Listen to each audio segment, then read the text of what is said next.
2026-এর বিধানসভা নির্বাচনে পশ্চিমবঙ্গে পালাবদল হবে কিনা এ নিয়ে যখন পশ্চিমবঙ্গের সাধারণ মানুষের চিন্তার অন্ত নেই, তখন আবার বিজেপি কেন্দ্রীয় স্তরে একেবারেই ঘুঁটি সাজাচ্ছে। বিরোধী দলনেতা শুভেন্দু অধিকারী কার্যত নিয়ম করে দিল্লিতে উড়ে যাচ্ছেন, অমিত শাহের সঙ্গে বৈঠক করছেন।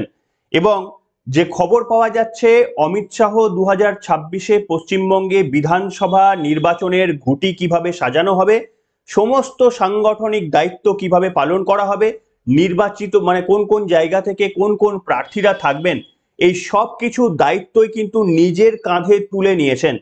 তিনি কি তাহলে সব স্টেটের জন্যই এমনটা করেন? উত্তর হলো না। এমন কিছু বাছা বাছা কিছু স্টেট থাকে যেগুলো অমিত শাহ নিজের হাতে দায়িত্ব তুলে নেন, নির্বাচনের ভার নেন। আর এবারে পশ্চিমবঙ্গে 2026-এ যে নির্বাচন হতে চলেছে, যে একেবারেই একটা রাজনৈতিক যুদ্ধ হতে চলেছে, সেখানে কিন্তু অমিত শাহ বাংলায় বিজেপির প্রত্যেকটি পদক্ষেপের জন্য নিজের ভূমিকা নিজেকেই সেইখানে জায়গা করে রেখে দিয়েছেন। যদিও বিজেপির নীতি বলছে যে অমিত শাহ তো কোনো রকমের পার্টির কোনো পদে নেই, তিনি সভাপতি এই মুহূর্তে নেই, তিনি ছিলেন 2019 সালে, কিন্তু তিনি স্বরাষ্ট্রমন্ত্রী হয়েও মাত্র কয়েকটি স্টেটের জন্য নিজেকে তুলে রেখেছেন, যে সেখানে যতক্ষণ না পালাবদল হচ্ছে অমিত শাহের হয়তো ছুটি নেই। আর পশ্চিমবঙ্গ হচ্ছে ওয়ান অফ দোজ স্টেট যেখানে অমিত শাহ একেবারেই নিজে থেকে রাজনীতির ঘুঁটি সাজাচ্ছেন। আজকে এই তথ্য আপনাদের সামনে দেব। নমস্কার, welcome to simple as ABC. আপনাদের সকলকে স্বাগত জানিয়ে শুরু করছি অত্যন্ত গুরুত্বপূর্ণ একটি পর্ব। আপনারা আমাকে প্রশ্ন করতেই পারেন যে আপনার খবরের বিশ্বাসযোগ্যতা কি। দেখুন, যা যা সূত্রে খবর পায় সবগুলো তো প্রত্যেকটা পুঙ্খানুপুঙ্খ আপনাদের সামনে বলা সম্ভব নয়, তবে কখনো কখনো বেশিরভাগ ক্ষেত্রে কিছু কিছু সূত্র আপনাদের সামনে আমি দেখিয়ে দিই, এটাই আমার রীতি।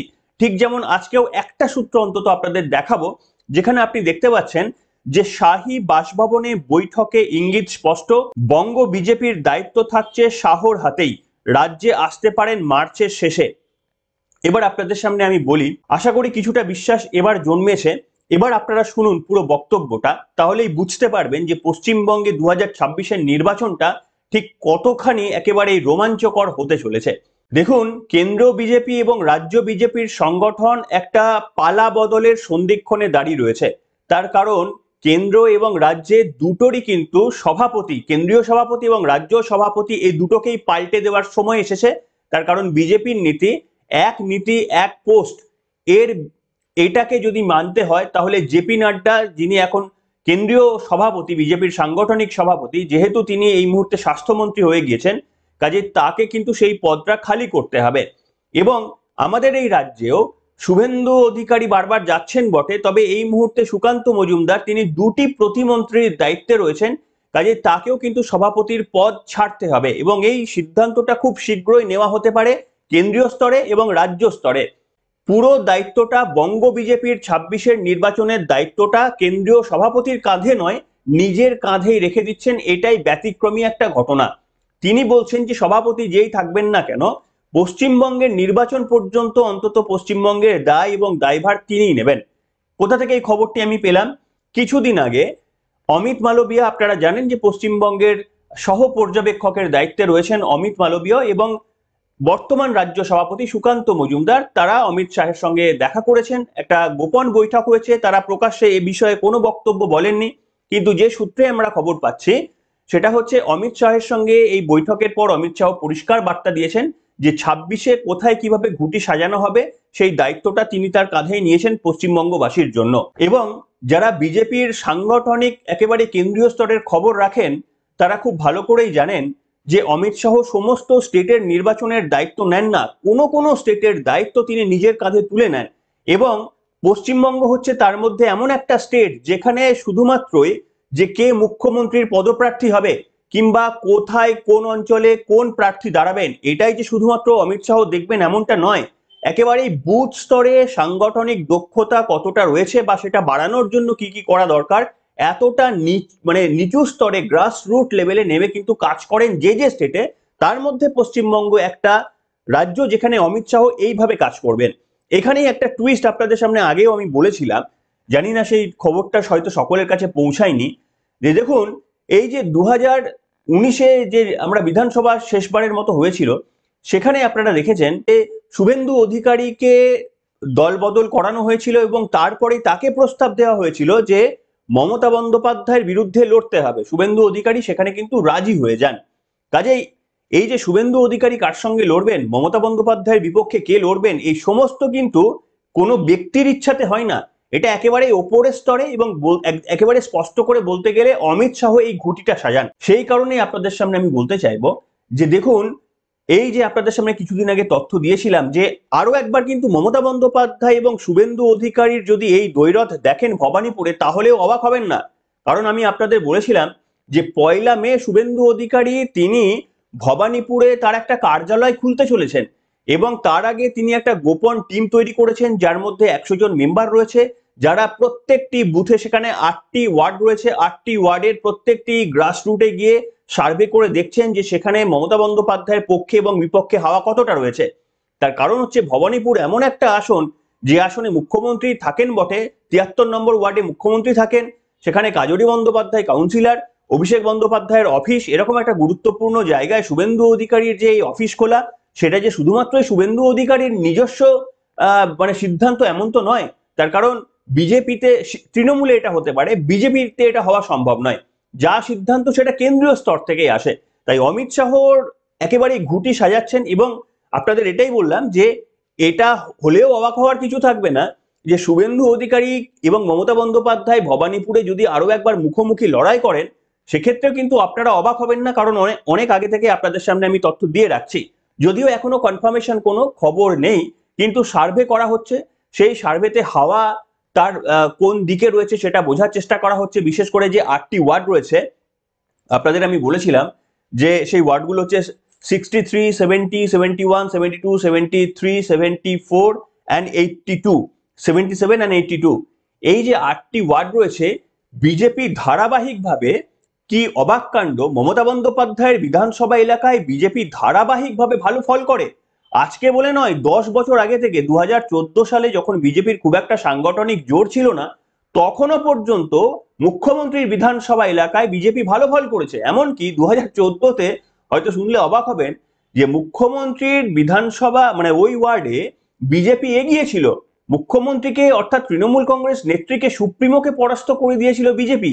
কে দাঁড়াচ্ছেন সেটা বড় কথা নয়, অর্থাৎ অ্যান্টি ইনকামবেন্সি সেখানে মারাত্মক রয়েছে। সেটাকেই কাজে লাগাতে চাইছে সম্ভবত শাহির মাথা, এখানেই কাজ করছে। এবং তিনি জানেন এই যে 2024-এ নির্বাচন হয়ে গেল, সেই নির্বাচনে ওই 8টি ওয়ার্ডের মধ্যে 5টি ওয়ার্ডে বিজেপি এগিয়েছিল, 3টি ওয়ার্ডে মাত্র তৃণমূল কংগ্রেস এগিয়েছিল। তবু 3টি ওয়ার্ডে যত ভোটে তারা এগিয়েছিল, 5টা ওয়ার্ডে এগিয়ে থেকেও কিন্তু বিজেপি সেখানে জয় হাসিল করতে পারেনি। মমতা বন্দ্যোপাধ্যায় 73 নম্বর ওয়ার্ডে মাত্র কিছু ভোটে তৃণমূল কংগ্রেস এগিয়েছিল, 250-র কাছাকাছি ভোটে তৃণমূল কংগ্রেস এগিয়েছিল। এবং 77 নম্বর ভোটটা বুথটা হচ্ছে এমন একটা ওয়ার্ড যেখানে মুসলিম অধিষ্ঠিত, তাই সেইখানে বিজেপির সেখানে কোনো প্রশ্নই ওঠে না এবং সেখানে এতটাই ভোট পায় তৃণমূল কংগ্রেস যে বাকি সমস্ত ওয়ার্ডে জিতলেও সেখানে মার্জিনটা এতটাই বেশি থাকে যে সেটাকে কভার আপ করা সম্ভব হয় না। সেই কারণেই বিরোধী দলনেতা বা এই হয়তো নির্দেশ অমিত শাহের তরফ থেকে এসেছে যে সেইখানে ঘুঁটি সাজানোর জন্য মমতা বন্দ্যোপাধ্যায়কে যদি রাজনৈতিকভাবে পরাস্ত করে দেওয়া যায়, তাহলে গোটা মানে গ্রামে গিয়ে প্রচার করার প্রয়োজন পড়বে না, বা প্রত্যেকটা বুথ স্তরে গিয়ে সংগঠন জোরদার করার যে খামতি রয়েছে সেটাও পুষিয়ে যাবে যদি সত্যি সত্যি মমতা বন্দ্যোপাধ্যায়কে দ্বিতীয়বারের জন্য হারিয়ে দিতে পারেন বিরোধী দলনেতা। এবং একবার ভেবে দেখুন যে শুভেন্দু অধিকারী যদি সত্যি সত্যি এই ঘটনাটা ঘটাতে পারেন, তাহলে তার রাজনীতির কেরিয়ারটা কতটা ঊর্ধ্বমুখী হতে পারে। এমনিতেই দেখুন যে মমতা বন্দ্যোপাধ্যায়ের পর বাংলার মুখ্যমন্ত্রীর পদে যোগ্যতম কোনো, যোগ্য বা অযোগ্য আমি সে বিশ্লেষণে যাব না, কিন্তু সম্ভাবনাময় যদি কোনো রাজনৈতিক নেতা বাংলার মুখ্যমন্ত্রী পদে বসার সম্ভাবনা যদি আপনারা কথা বলেন, তাহলে কিন্তু প্রথম যে নামটি আসবে সেটা শুভেন্দু অধিকারী। আপনারা জানেন যে 2021 সালে যে বিধানসভা নির্বাচন হয়েছিল, বিজেপিকে একটি অস্ত্রে তৃণমূল কংগ্রেস খুবই পর্যদস্ত করেছিল। সেখানে আপনারা দেখেছিলেন যোগদান মেলা লেগে গিয়েছিল, তৃণমূল থেকে প্রত্যেক দিন বড় বড় কোনো নেতা বিজেপিতে যোগদান করছিলেন, এইটা আমরা দেখেছিলাম, যোগদান মেলা। কিন্তু একটা প্রশ্নের উত্তর 2021 সালে বিজেপি দিতে পারতো না তৃণমূল কংগ্রেসকে কাউন্টার করার জন্য, সেটা হচ্ছে আপনাদের মুখ্যমন্ত্রীর পদপ্রার্থীকে রাজ্যের মাননীয় মুখ্যমন্ত্রীর বিরুদ্ধে আপনাদের মুখ্যমন্ত্রীর মুখকে দিলীপ ঘোষ নাকি শুভেন্দু অধিকারী, সুকান্ত মজুমদার তখন সেই অর্থে খুব একটা নাম হয়তো কেউ শোনেইনি, এই প্রশ্নের উত্তর কিন্তু না বাবুল সুপ্রিয়, এই ধরনের প্রশ্ন করা হতো, তো তার উত্তর কিন্তু ছিল না বিজেপির কাছে। কিন্তু এখন আপনারা যদি দেখেন, এখন কিন্তু বিজেপির কাছে এই উত্তরটা রয়েছে। এই প্রশ্নটা বোধহয় করারই প্রয়োজন পড়বে না যে আপনাদের মুখকে, যতই এখানে দিলীপ ঘোষ থাকেন কিংবা আপনার সুকান্ত মজুমদার থাকেন বা অন্যান্য রাজনৈতিক নেতা থাকেন, শুভেন্দু অধিকারী সাংগঠনিক দিক থেকে অনেকটা ওপরেই রয়েছেন। সেই কারণে আরো একটা মুভমেন্ট হয়তো আপনারা দেখতে পারবেন, সে কথা আমার পক্ষে প্রেডিক্ট করা তো সম্ভব নয়। তার কারণ অমিত শাহের ঘরে বসে বিরোধী দলনেতা এই যে বারবার যাচ্ছেন, সেখানে গিয়ে কাদের সঙ্গে মিটিং করছেন সেটা তো বলতে পারবো না। তবে এটা হলেও হতে পারে যে সুকান্ত মজুমদার তিনি যে রাজ্য সভাপতির পদ থেকে তাকে খুব স্বাভাবিকভাবে অব্যাহতি নিতে হবে, সেইখানে কি বিরোধী দলনেতার দায়িত্ব তাহলে আসতে পারে? তিনি কি দুটো দায়িত্বই পালন করবেন এবার থেকে? একটা হচ্ছে বিরোধী দলনেতার পদে যেমন থাকবেন, ঠিক আবার সাংগঠনিক দিক থেকে কি তার হাতেই কি চাবিকাঠি তুলে দিতে চাইবে অমিত শাহ? যদি পারে, যদি সেটা করে, আপনারা কি মনে করছেন পশ্চিমবঙ্গ বিজেপির জন্য কি সেটা ভালো হবে? রাজ্য সভাপতির দায়িত্ব যদি শুভেন্দু অধিকারীর হাতে তুলে দেওয়া হয়, তাহলে আরো কি সাংগঠনিকভাবে আরো কি অ্যাগ্রেসিভ ভাবে শুভেন্দু অধিকারী অ্যাগ্রেসিভ রাজনীতি করেন, যে অ্যাগ্রেসিভ রাজনীতি মানে মমতা বন্দ্যোপাধ্যায়কে অন্তত কাউন্টার করার জন্য অত্যন্ত প্রয়োজন।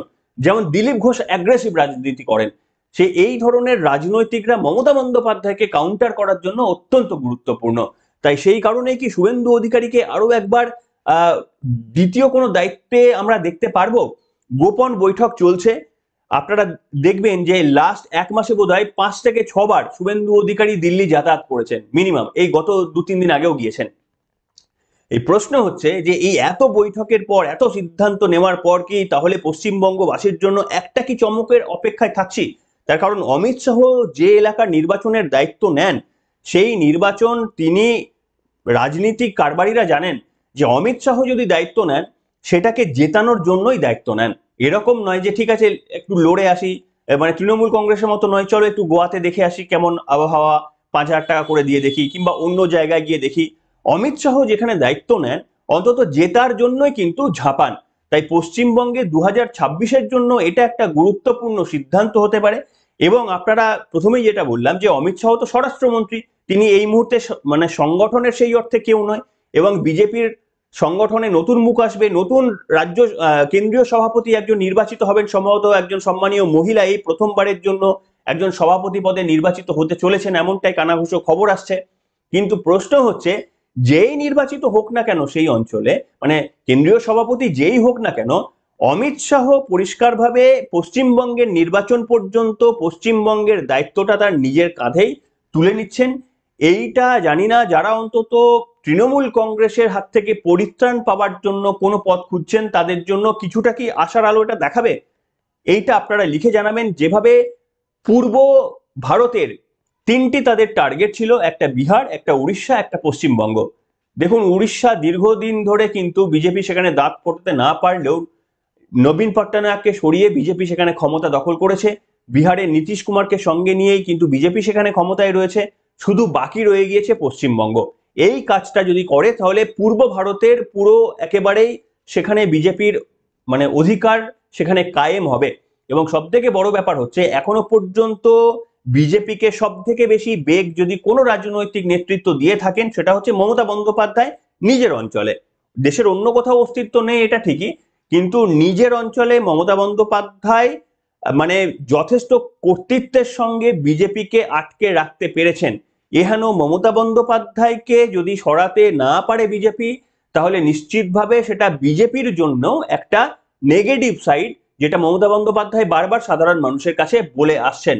তাই অমিত শাহরা চাইছেন একেবারে সমস্ত দিক থেকে, সাংগঠনিক দিক থেকে 1 বছর আগে থেকেই সমস্ত ত্রুটি শুধরে ফেলে কোথায় কোথায় মাস্টার স্ট্রোক নেওয়া যায় তারা জানেন। সাংগঠনিক ত্রুটি শুধরে ফেলা মানে প্রত্যেকটা বুথে গিয়ে এই মুহূর্তে তাদের এজেন্ট বসানো কিংবা লোক দেওয়া এই মুহূর্তে সম্ভব নয়। যতটা তাদের হাতে রয়েছে সেইটাকে নিয়ে এমন কিছু মাস্টার স্ট্রোক তারা খেলতে চলেছেন। যেমন আপনাদের বললাম, এটাও হতে পারে শুভেন্দু অধিকারী ভবানীপুরে গিয়ে মমতা বন্দ্যোপাধ্যায়ের সঙ্গে মুখোমুখি লড়াই করলো, এটা একটা মাস্টার স্ট্রোক হতে পারে। কিংবা এই ধরনের মাস্টার স্ট্রোকের খোঁজে রয়েছে কিন্তু অমিত শাহ, যার একটা বিরাট রাজনৈতিক অভিজ্ঞতা রয়েছে, রাজনীতির যাকে চাণক্য বলা হয়, এবং বলাটাই স্বাভাবিক। তার কারণ দেখছেন যে কিভাবে একের পর এক রাজ্য বিধানসভা নির্বাচনে জয় ছিনিয়ে নিচ্ছে। দিল্লিতে দীর্ঘ 20-25 বছর পর যেভাবে জয় ছিনিয়ে আনলো বিজেপি, মহারাষ্ট্রের পালাবদল, হরিয়ানার পালাবদল, এই ঘটনাগুলো কিন্তু মানে মমতা বন্দ্যোপাধ্যায়কে কিছুটা তো নিশ্চিতভাবে ভাবাচ্ছে তো বটেই। আপনারা কি মনে করছেন অমিত শাহের এই ট্রিক কাজে আসবে কিনা? আপনারা কি চান যে পরিবর্তনের জন্য অমিত শাহের পশ্চিমবঙ্গের দায়িত্বে থাকাটা অত্যন্ত প্রয়োজন, সাংগঠনিকভাবে চাঙ্গা করা, বা পশ্চিমবঙ্গের রাজনীতিকে নতুনভাবে কোনো একটা দিশা দেখানোর জন্য অমিত শাহের মতো একটা লোকের ক্ষুরোধার বুদ্ধি সবসময় পশ্চিমবঙ্গের রাজনীতির জন্য একটা গুরুত্বপূর্ণ বলে আপনারা যদি মনে করে থাকেন, তাহলে আজকের কমেন্ট সেকশনে লিখে জানান। আর যারা মনে করছেন এসব করে কিচ্ছু হবে না, দিদিকে হারানোর ক্ষমতা এখনো পর্যন্ত পশ্চিমবঙ্গের কোনো রাজনৈতিক দলের কারুর নেই, তারাও আজকে মন্তব্য করে লিখে জানাতে পারেন আপনাদের যুক্তি দিয়ে। এখনকার মতো এখানে শেষ করলাম, দেখা হবে আগামী পর্বে।